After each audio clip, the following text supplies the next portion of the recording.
জয় শ্রী রাধে।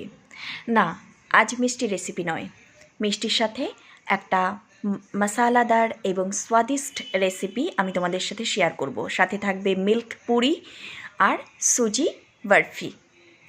চলো তাহলে মেন রেসিপিতে আমরা চলে যাই। আজ রান্না করব কাবলি চানা কারি। তো তার জন্য আমার ইনগ্রেডিয়েন্টসগুলো দেখতে পাচ্ছ। আলু ছোটো ছোটো টুকরো করে কাটা, পনির ছোটো ছোটো টুকরো করে কাটা আছে, টমেটো কুচি আছে, আদা রয়েছে, কিশমিশ রয়েছে, আর একটা গোটা আলু আমি দুভাগ করে রেখেছি। আচ্ছা, এইবার আমি এই জিনিসগুলো সব একে একে তোমাদের দেখিয়ে নিচ্ছি উপকরণগুলো। আর এটা ফোড়নের জন্য সাদা জিরে আর শুকনো লঙ্কা, আর যে গোটা গরম মশলা রেখেছি সেটা আমি ওই কাবলি চানা সেদ্ধ করব যে ওর মধ্যে দিয়ে তারপরে সেদ্ধ করব। এখন প্রেশার কুকারে আমি কাবলি চানাগুলো দিয়ে নিচ্ছি জল সমেত আগে থেকে।